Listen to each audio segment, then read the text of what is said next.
Assalamualaikum warahmatullahi wabarakatuh. Waalaikumsalam warahmatullahi wabarakatuh. Selamat pagi. Waalaikumsalam warahmatullahi Pagi dokter. Pagi dokter. Senang sekali akhirnya kita bisa bertemu meskipun via daring ya. Alhamdulillahirobbilalamin, kita panjatkan kehadirat Allah Subhanahu wa Ta'ala yang mengkaruniai kita kesempatan pagi ini. Ada yang tidak bisa mendengar suara saya? Sudah terdengar, Dok. Terdengar ya. Pagi ini jadwal kita akan membicarakan apa ya, teman-teman? Anxiety disorder, dokter. Anxiety disorder. Apa sih anxiety disorder itu? Ada yang sudah tahu atau ada yang sudah pernah merasa cemas? Sudah. Ya, hampir seluruh individu di jagat raya ini pernah mengalami cemas meskipun itu sifatnya ringan ya. Pernah enggak kita merasa kepingin miksi, kepingin defekasi, berdebar-debar ketika kita mau menghadapi ujian atau mau menghadapi yudisium? Ada yang belum pernah? Pas-pasnya dok, berdebar-debar dok. Sering dokter. Ya. Kita lanjut ke next screen berikutnya ya.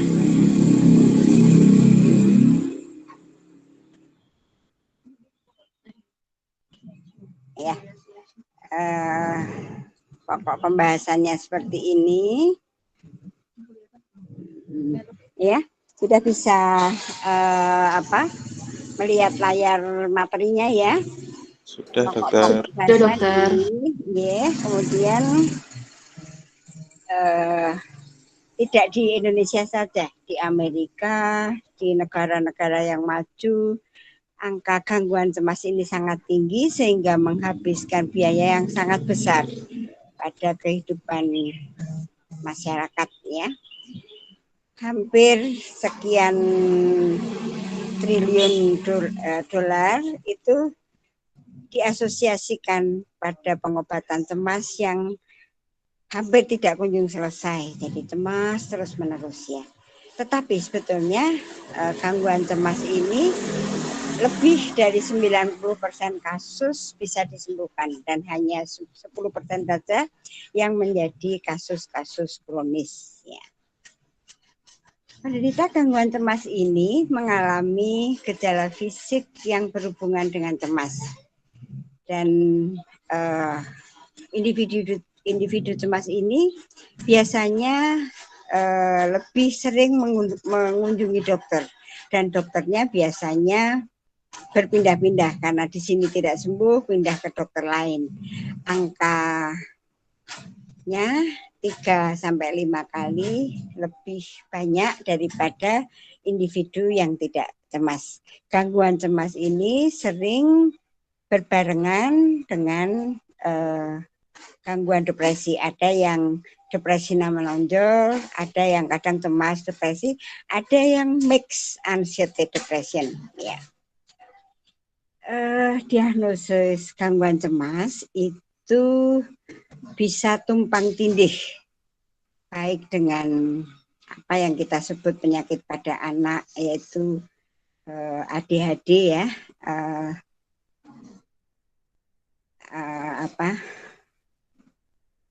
deficit hypertension, attention deficit hypertension disorders ini ya. Ini biasanya bisa terjadi pada cemas pada anak dan remaja. Kemudian kalau cemas itu sangat menonjol, itu bisa timbul panik ya, seolah-olah sudah mau mati, seperti tercekik lehernya ya, jantung berdebar-debar seperti serangan jantung ya, atau pada penderita obsesif kompulsif disorder.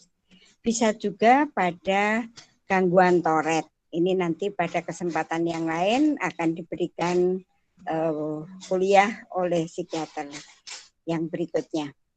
Ya. Gangguan bipolar atau bipolar affective disorder juga sering disertai dengan gejala-gejala cemas. Ya. Kita lanjut. Penyebab gangguan cemas itu bisa menurut teori biologi, teori genetik, teori psikoanalitik, dan kognitif perilaku. Ya. Teori biologi menyebutkan bahwa apabila di area otak tertentu itu mengalami kelainan, misalnya di lobus occipitalis, maka seseorang akan mengalami cemas. Itu mengapa penderita yang cemas akan membaik apabila diobati dengan benzodiazepin. Nah, teori yang lain, teori biologi, gangguan cemas bisa disebabkan oleh karena menurunnya neurotransmitter GABA atau serotonin atau norepinefrin atau glutamat dan kolesitokinin. Neurotransmitter ini mohon mulai sekarang teman-teman atau mahasiswa-mahasiswi saya mulai mencermati bahwa sebagai seorang dokter kita harus mulai mendalami, mengamati bahwa gangguan-gangguan psikiatri bukan hanya jiwanya saja yang terguncang, itu juga mempengaruhi zat-zat kimia atau zat-zat neurotransmitter di otak. Itu mengapa di negara-negara yang lebih maju dan kita sudah mulai juga ada ini pemeriksaan positron emission tomography itu akan menunjukkan pada individu yang cemas akan terjadi penurunan metabolisme di ganglia basalis. Kalau teori genetik ini menyebutkan berdasarkan penelitian-penelitian, maka gangguan cemas menyeluruh itu akan terdapat pada keturunan pertama apabila orang tuanya mengalami general anxiety disorder atau gangguan cemas menyeluruh. Pada pasangan kembar yang monozigot satu telur itu apabila seorang menderita gangguan cemas maka 50% pasangannya akan menderita gangguan cemas menyeluruh. Tetapi pada pasangan kembar yang dua telur atau dizigot kemungkinan terpapar cemasnya angkanya lebih rendah yaitu 15%. Ya. Teori psikoanalitik apa yang menyebabkan cemas didapati hipotesis di mana ansietas atau cemas adalah merupakan konflik bawah sadar yang tidak selesai. Contoh kasus seseorang yang kecewa tidak diterima di fakultas kedokteran, ya. Dia secara lahir ya sudah saya kuliah di fakultas lain, tetapi alam bawah sadarnya masih tetap belum bisa menerima. Itu akan timbul suatu saat tiba-tiba berdebar-debar, tiba-tiba pusing, tiba-tiba tegang ya, ketika ada hal-hal atau stresor yang dia alami. Nah, hipotesis yang lain adalah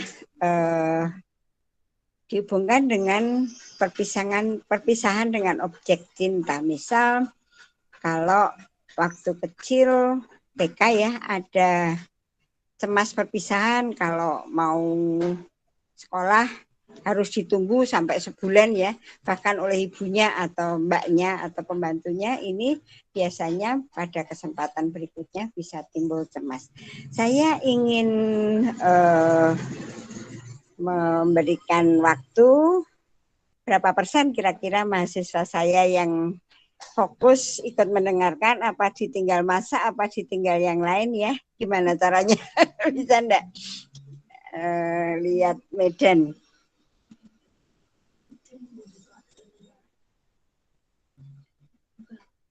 Anu susah enggak usah.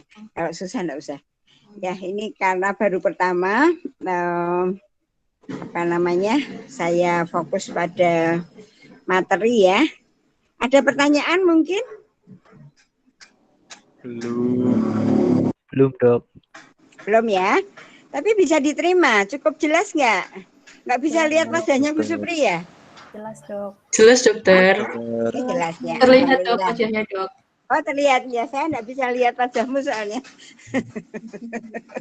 Ya enggak apa-apa. Yang penting tujuannya tercapai ya. Kita belajar bersama dan pengetahuan tentang ANSIT ini bisa kita terima dengan bagus ya.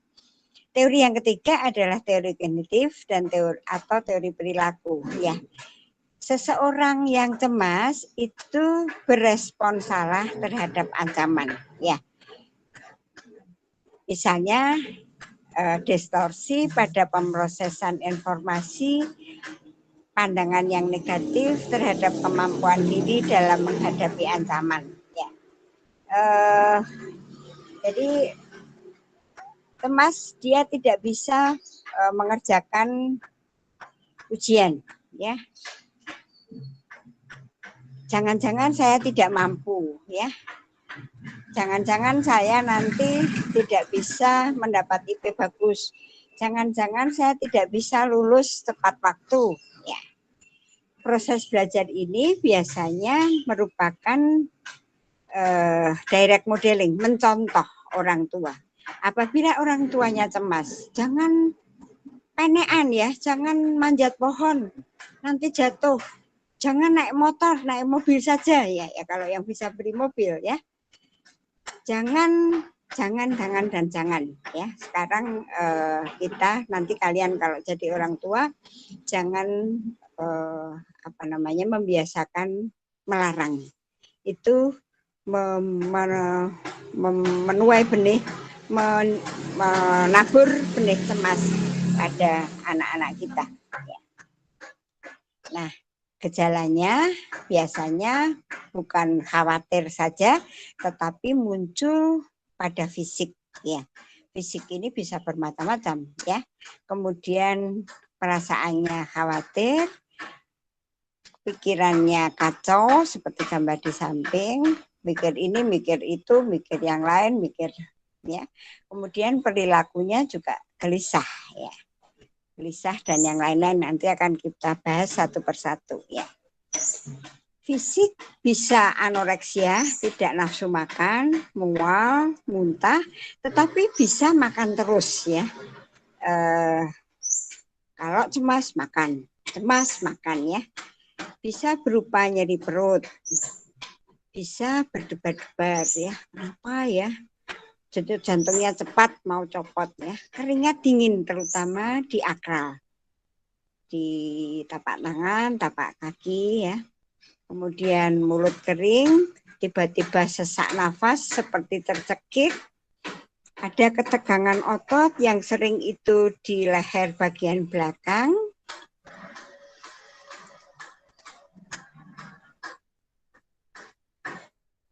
Dan nyeri kepala. Pusing, nyeri, kadang separuh, kadang pindah sebelah, yang paling sering di belakang ya. Yang kalau kita runut tidak ada hal-hal yang menyebabkan nyeri kepala seperti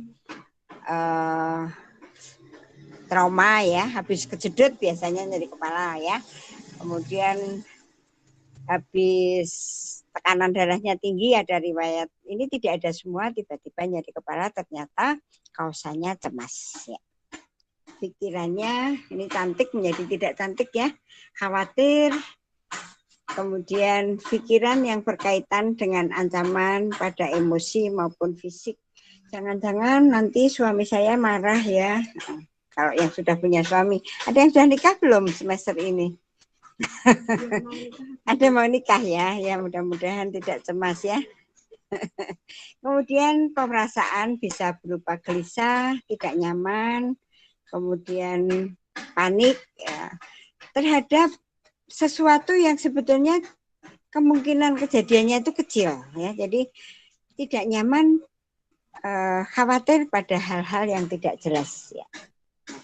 Perilakunya bisa bermacam-macam, ini sadistis ya. Untuk menghilangi kecemasan dia alihkan ke menyakiti hewan, memukul-mukul barang ya untuk menghindari cemas. Ini diagnosis menurut pedoman PPDGJ 3 ya. Yang bagian cemas itu mulai dari F40 sampai F43 ya, F40 sampai F43. Dari 40.1, 41, 42 dan 43 seluruhnya ini termasuk kelompok anxiety menurut pedoman penggolongan diagnosis Indonesia bagi PPDGJ 3 gangguan jiwa Indonesia yang ketiga ya. Yang pertama 40.0 itu agorafobi, 40.1 fobia sosial. Bedanya agorafobi dan fobia sosial kira-kira apa ya? Mbak Aliyah Ari Juliani bisa mendengar suara saya?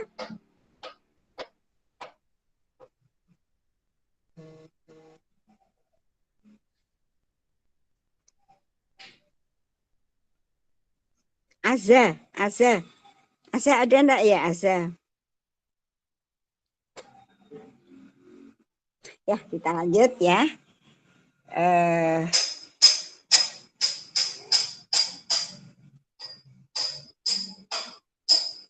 Gangguan ansietas fobik itu fobia ya.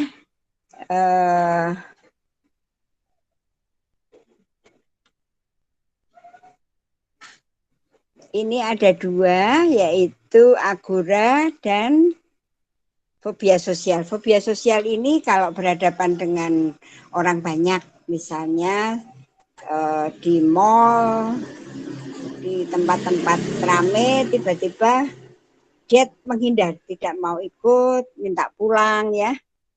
Nah, repotnya pada penderita fobia sosial apabila dia calon guru misalnya, dia harus berhadapan dengan kelas ya, dia bisa terdiam 1000 bahasa di depan kelas dan akhirnya menangis ya. Itu pernah saya alami kasus-kasus seperti itu. Jadi kalau ada hal-hal yang seperti ini namanya fobia sosial, gejala psikologis, perilaku otonomik bermanifestasi dari ansietas, bukan dari paham misalnya dengar suara, bukan ya. Menonjol pada situasi sosial tertentu di depan kelas, di mall, di pasar ya. Biasanya tidak ada gejala psikiatrik yang lain. Nah, kalau agorafobi itu pada tempat di luar rumah di mana dia sendiri di tempat yang luas ya. Tempat umum, merupakan hal yang sangat menakutkan, sangat mencemaskan bagi dia. Ya. Kita lanjut pada 41 itu yang tempat sampah ya. Ini bukan di depan kelas atau di pasar atau tempat-tempat umum, tapi muncul cemas ya.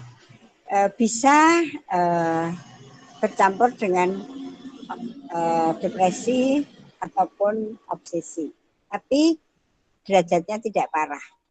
Kalau gangguan panik ini keadaan yang sebetulnya tidak pernah ada bahaya, hanya pada situasi yang dapat diduga sebelumnya, misalnya di dalam lift. Orang yang sudah panik itu belum masuk lift, masih di depan lift, sudah berdebar-debar. Begitu masuk lift, pingsan. Ataupun gejala cemas yang menonjol, sangat menonjol ya. pada periode-periode di antara serangan panik, bisa individu tersebut relatif bebas ya. Jadi cemas itu muncul pada saat tertentu, pada objek-objek tertentu ya. Nah, ini yang sering sekali terjadi ada general anxiety disorder. Kita cuma sampai 11:10 ya. Oh, masih lama ya.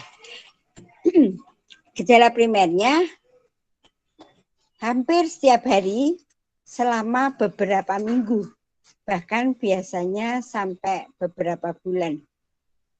Cemas tentang masa depan, khawatir jangan-jangan saya nanti tidak dapat suami yang cakep, yang keren, yang tajir ya. Kemudian merasa seperti di ujung tanduk, jangan-jangan saya nanti DO, jangan-jangan saya nanti tidak bisa melanjutkan kuliah, tidak bisa konsentrasi pada waktu belajar. Minum satu aja.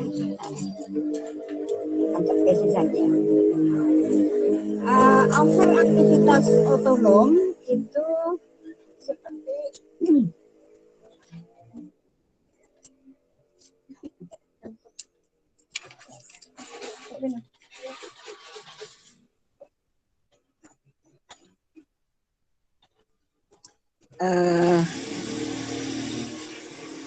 keringat dingin seperti tadi sudah saya sebutkan, berdebar-debar atau takikardi, takipni itu napas terengah-engah, nyeri epigastrik, nyeri kepala, kemudian mulut kering.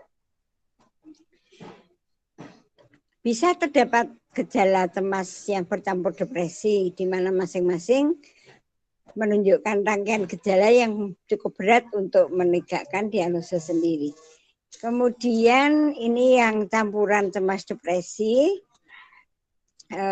apabila tidak ada gejala otonomik, maka kategori ini tidak boleh digunakan. Jadi kalau itu cemasnya menonjol, depresinya menonjol, baru disebut mixed anxiety depression.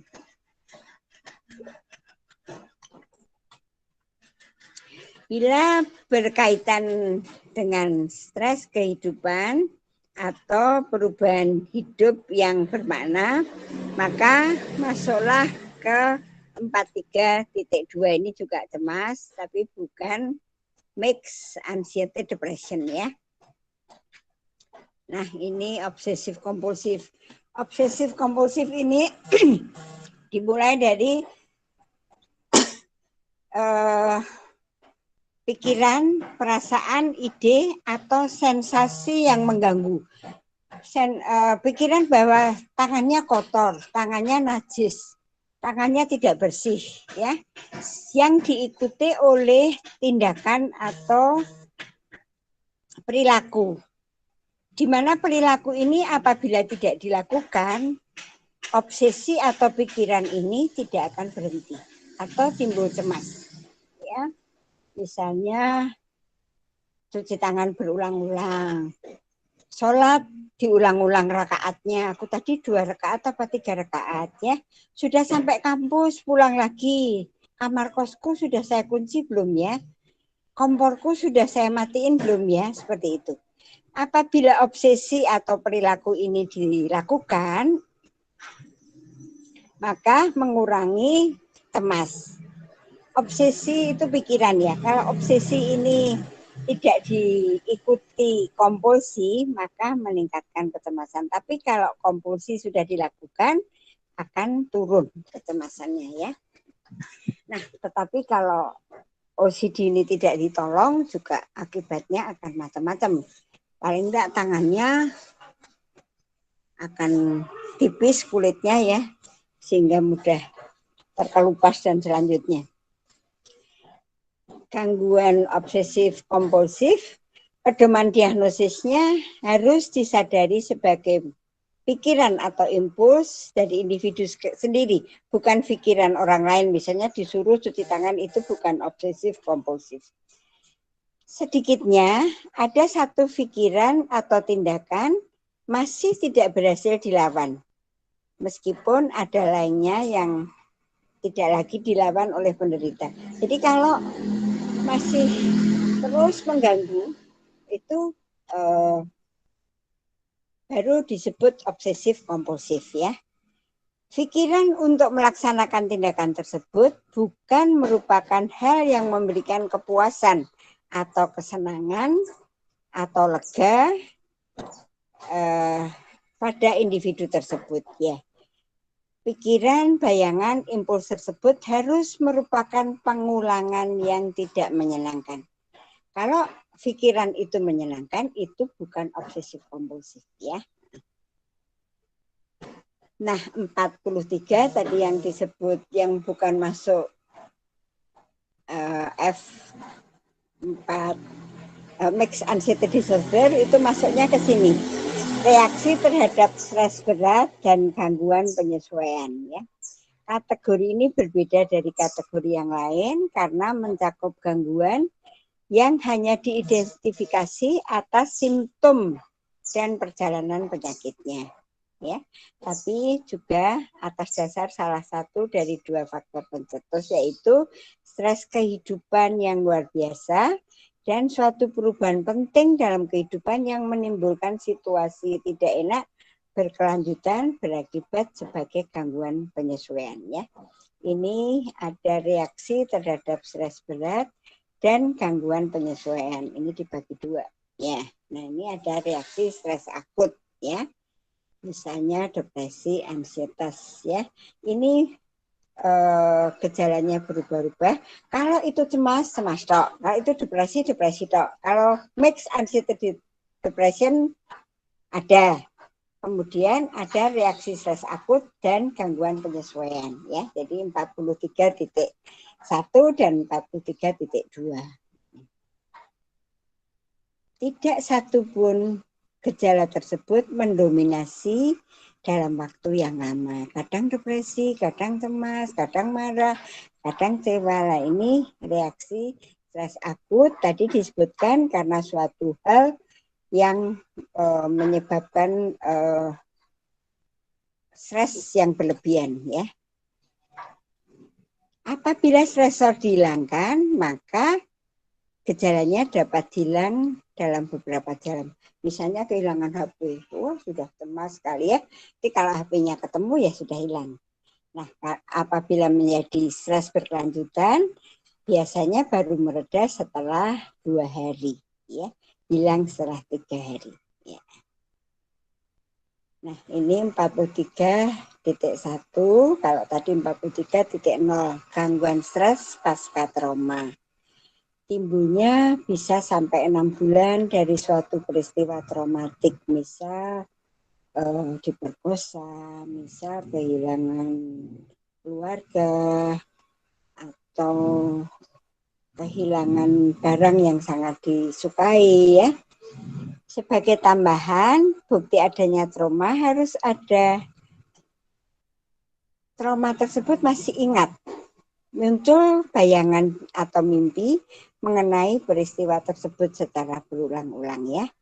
Misalnya dipecat ya, nanti ada timbul gangguan stres pasca trauma, gejalanya bermacam-macam seperti tadi, tapi ada trauma yang mendasari yang sangat berat ya. Nah, ini 43.2 tadi titik 0, titik 1, titik 2. Gangguan penyesuaian itu bisa dengan efek depresi, bisa dengan efek cemas ya. Stres yang sifatnya subjektif dan gangguan emosional ini sangat mengganggu kinerja dan fungsi sosial. Sudah bosan belum teman-teman, anak-anak? Respon? Enggak bosan Belum. Enggak bosan ya. Memperhatikan Nanti saya dong. Jangan ditinggal. dulu dong. Nanti saya ditinggal tidur. Tidak dengar. Kalau pengen tanya, nyetek aja, saya senang. Jadi saya merasa bahwa ada temannya.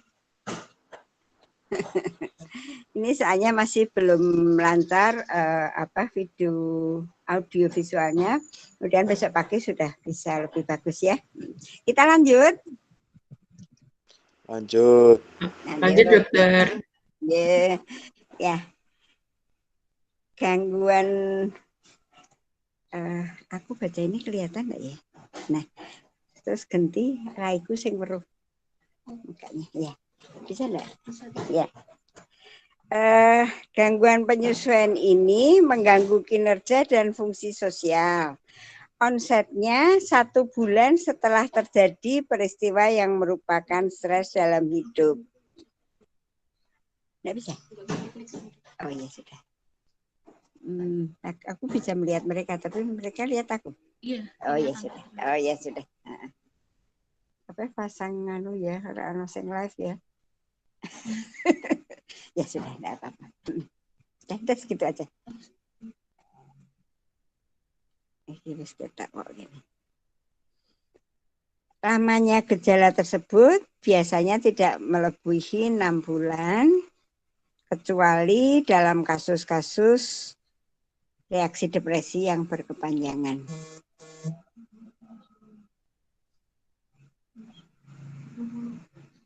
Naik lagi. Ya cukup ya. Yes. Diferensial diagnosisnya banyak ya. Gangguan cemas bukan suatu sindrom yang positif. Tadi sudah kita sebutkan pada OCD, pada ADHD itu juga bisa muncul cemas ya. Tetapi diagnosisnya akan bervariasi menurut sindrom psikiatri yang lain ya. Misalnya kalau enak F5 di F5. Oh, ada yang besar ya tadi. Oh gitu. Ya, ya ada.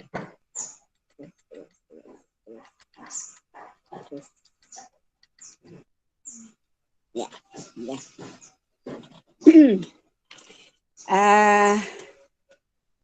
Ada cemas yang berupa ada panik, misalnya ada obsesi, maka diagnosis bandingnya seperti lingkaran-lingkaran berwarna yang di depan tadi bisa bipolar ya, gangguan mood, gangguan jiwa berat ya. Sebelum lanjut mungkin bisa disebutkan 2 pembagian besar gangguan jiwa, yaitu gangguan jiwa berat dan ringan itu psikotik dan apa?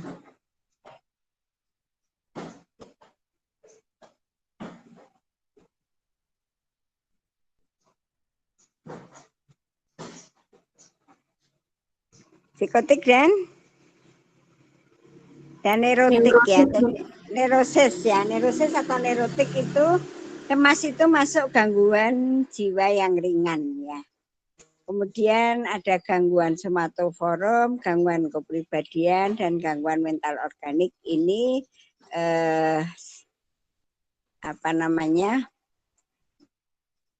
gejala-gejala yang ada pada psikiatri. Nah, cemas yang lain ada kelainan-kelainan organik yang gejalanya juga gejala cemas. Misalnya ada intoksikasi obat atau putus obat ya. Obat-obat yang bisa menginduksi cemas misalnya epinefrin, simpatomimetik, obat-obat simpatomimetik sejenis epinefrin. Kemudian obat-obat sesak nafas seperti teofilin itu bisa menimbulkan cemas juga. Jadi kalau kita mendapatkan pasien dengan cemas, perlu kita anamnesis apakah dia habis minum obat-obat tertentu ya. Neurostimulan, kemudian bronchodilator, kemudian analgesik yang mengandung kafein. Habis minum di Starbucks enggak ya, kafeinnya apa jenenge, minta yang kopinya berat atau yang ringan ya, itu juga bisa menimbulkan cemas, berdebar-debar ya. Kemudian kelainan organik seperti migrain, kejang itu juga bisa menimbulkan cemas. Nah, gangguan tidur, sleep apnea ya, kemudian periodik time movement itu juga bisa menyebabkan cemas. Sampailah kita pada terapi. Ada dua golongan anti cemas. Yang paling tespleng adalah golongan benzodiazepin.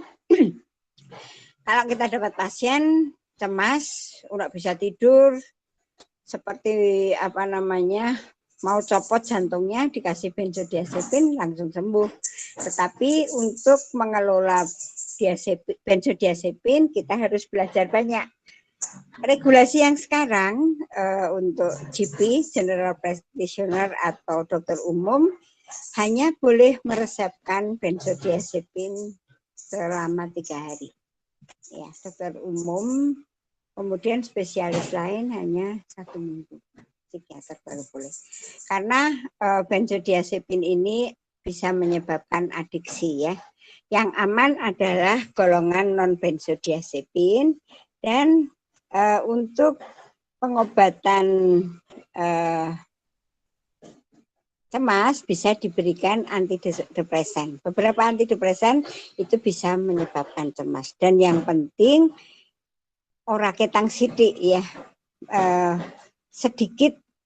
sedikit-sedikit juga mempelajari psikoterapi, meskipun tidak sampai kognitif behavioral terapi, tapi psikoterapi suportif, kita harus bisa memberikan rasa aman kepada pasien. Ya. Nah, obat yang lain yaitu anti cemas dan hipnotif sedatif itu bisa mengatasi kecemasan, biasanya memiliki efek ngantuk, otot-otot menjadi rileks, agak amnesti, jadi agak lupa, dan kadang-kadang malah menyebabkan kejang. Ya. Benzodiazepin yang paling banyak digunakan alprazolam ya, Xanax, Atarax, Alganax ya. Clobazam ini frisium bukan friusium ya, diazepam, lorazepam, bromazepam ya. Benzodiazepin perlu dikurangi untuk menghindari gejala putus zat yang berat ya. Ini non benzodiazepin, mevrobamat dan fenobarbital ya. Paling tidak tahu ya, oh sudah minum ini ya. Kesimpulan ya, penderita mengalami gejala fisik yang berhubungan dengan cemas, muntah-muntah, pusing ya, berdebar-debar, nyeri dada, nyeri epigastrik, mah yang kambuh-kambuh, diare ya. Individu dengan gangguan cemas memiliki kecenderungan 3-5 kali lebih banyak untuk berkunjung ke dokter ya. Ini faktor penyebab dan gejala, penggolongannya, terapinya. Terima kasih, berharap minimal ada 1 pertanyaan. Syukur banyak. Silakan.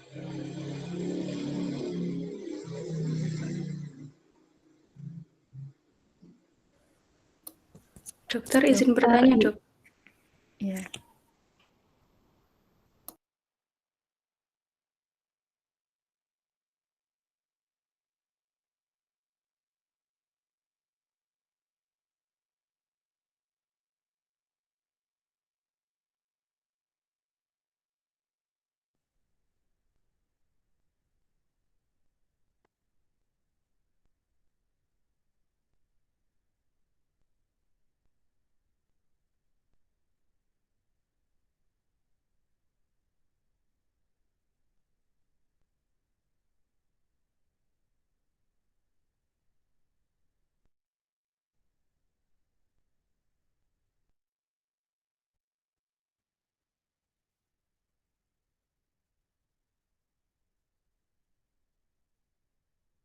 Dokter.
Eh, silakan, Mbak Rama.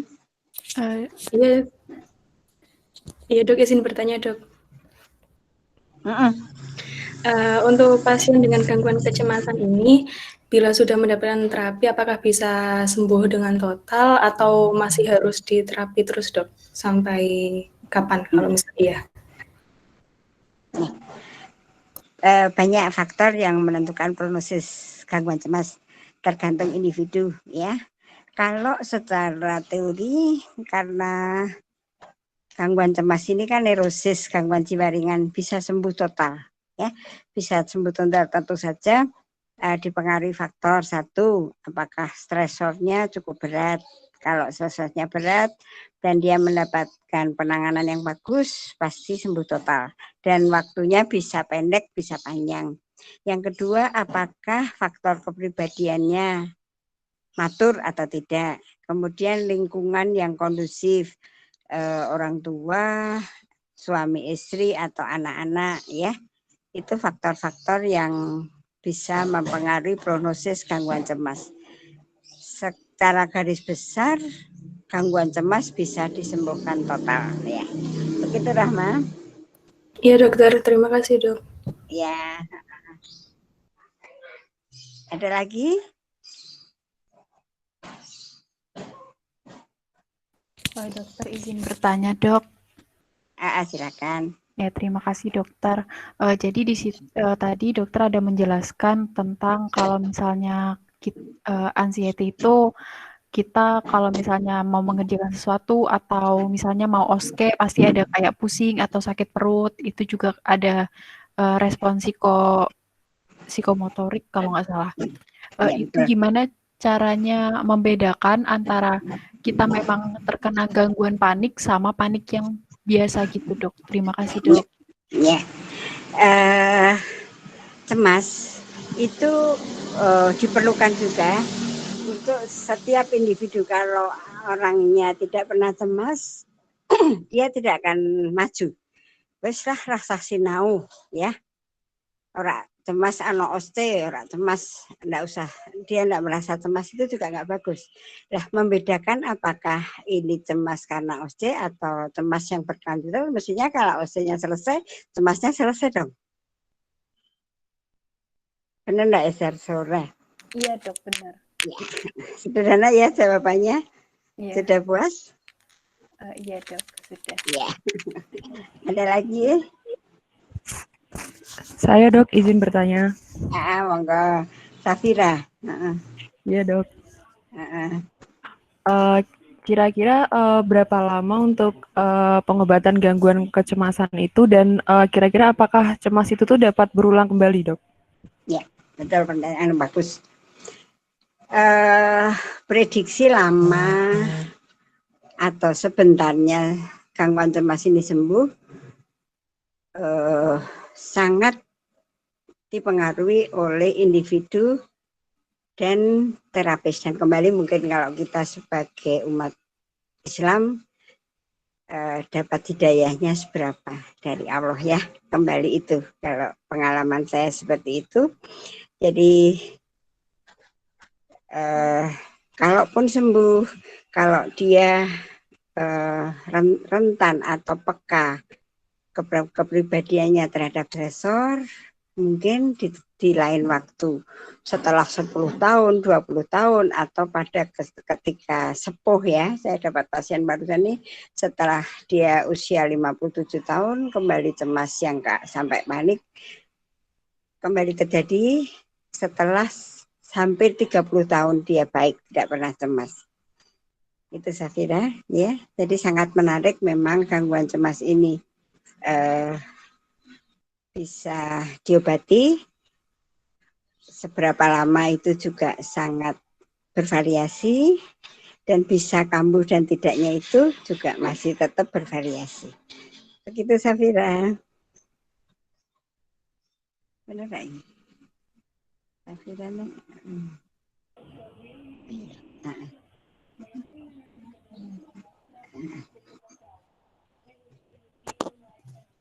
Bisa terdengar Dok, penuh? terima kasih. Mari.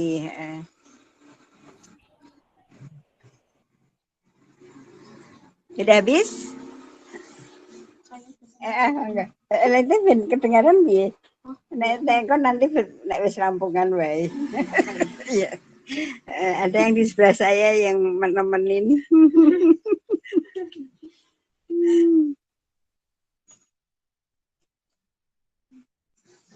Cukup dulu, besok masih ketemu. Kalau masih ada pertanyaan cemas, boleh besok pagi ya. Baik, dokter. Baik, dokter. Terima kasih perhatiannya sudah ya. Sampai ketemu lagi. Wassalamualaikum warahmatullahi wabarakatuh. Waalaikumsalam warahmatullahi wabarakatuh. Terima kasih dokter. Terima kasih.